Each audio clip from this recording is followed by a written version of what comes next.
Hello, my name is Evgenia Anagnostopoulou, and I'm currently a postdoctoral researcher and an academic fellow in the University of Macedonia in Thessaloniki, Greece. My work specializes in sustainability management, climate change, and corporate governance.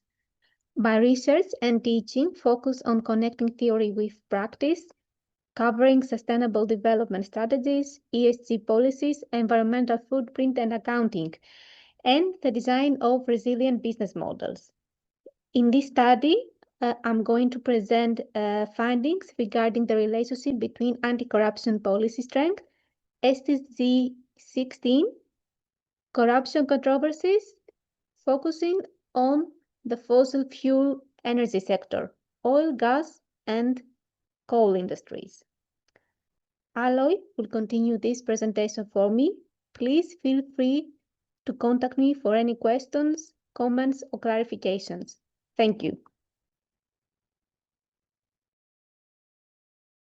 Hello, my name is Aloy, and we will continue this presentation together. Our study investigates whether stronger anti-corruption systems and SDG 16 commitments are associated with fewer bribery corruption incidents among 481 oil, gas, and coal firms across 5 regions. Using descriptive statistics, correlations, non-parametric tests, and OLS with controls, we find that policy strength and SDG 16 adoption are negatively associated with controversy scores.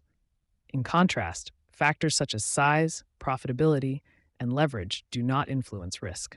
We also identify higher risk in specific segments, indicating where compliance investments should focus.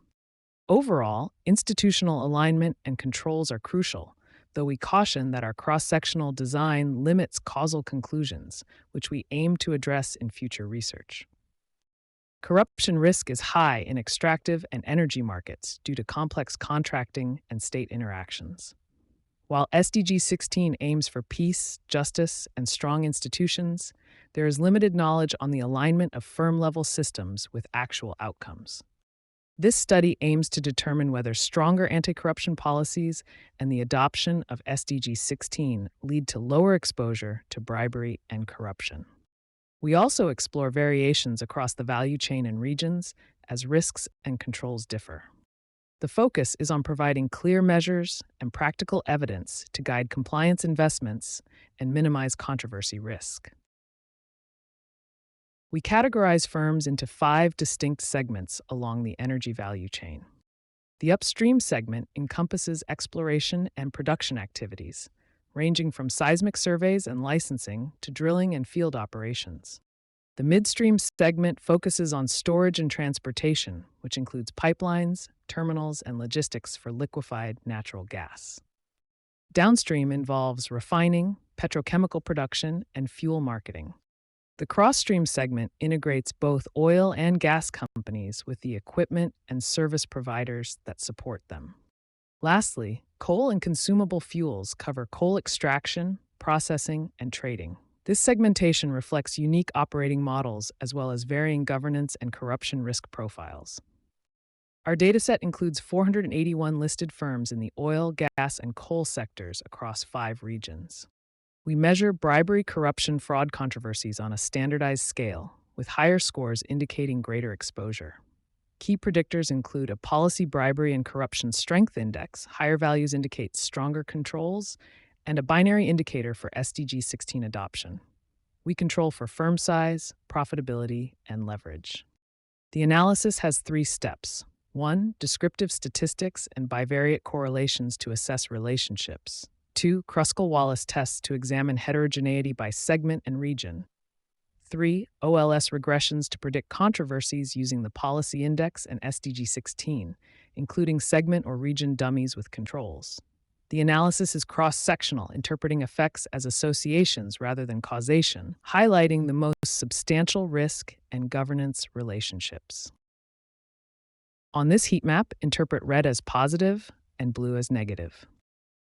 2 key insights emerge. A stronger anti-corruption policy is associated with fewer controversies, and the adoption of SDG 16 is also correlated with a reduction in controversies. Furthermore, SDG 16 shows modest association with the implementation of stronger policies.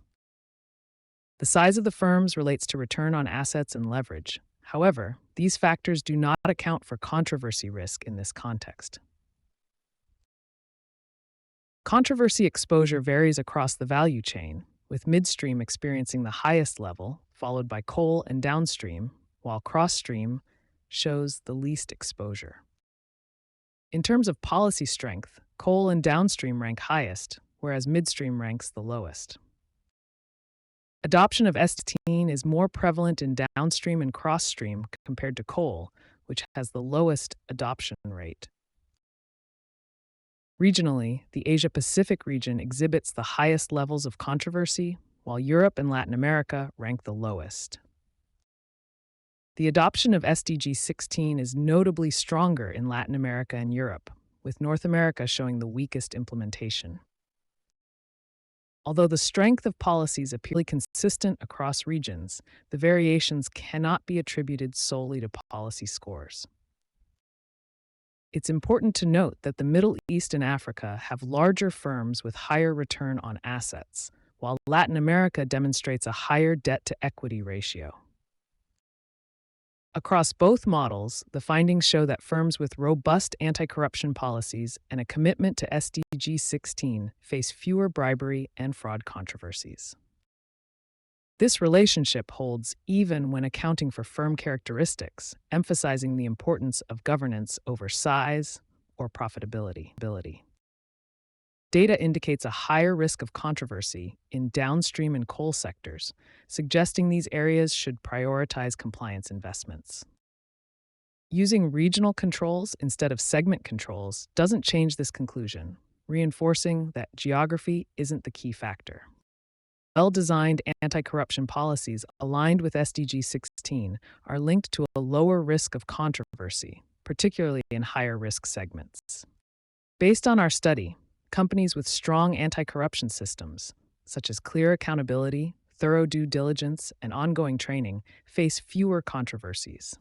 The Sustainable Development Goal 16 should serve as a foundation for defining targets and key performance indicators rather than just a symbolic gesture. Focusing on the value chain, it's crucial to prioritize compliance in high-risk areas, particularly in downstream coal operations and certain midstream sectors. This involves enhancing controls at commercial interfaces, improving procurement, and managing contractors effectively. For managers, the strategy is to align SDG-16 commitments with practical procedures, adequately support compliance teams, and use data to identify risks and measure progress.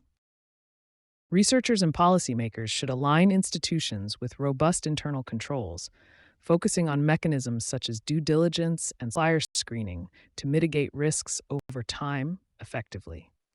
In conclusion, evidence shows that firms with strong anti-corruption systems and commitments to SDG-16 face fewer bribery and corruption controversies. Our study is associative and based on disclosed information, so we must be cautious in generalizing our findings. Moving forward, we will use panel designs to observe firms over time, test causal factors, and explore mechanisms like supplier due diligence and third-party oversight. We will also conduct in-depth industry analyses and link governance practices to key outcomes for executives and investors. Our goal is to provide managers with actionable insights on practical strategies and measurement. This concludes my presentation. Please feel free to reach out for any questions, comments, or clarifications. Thank you for your attention.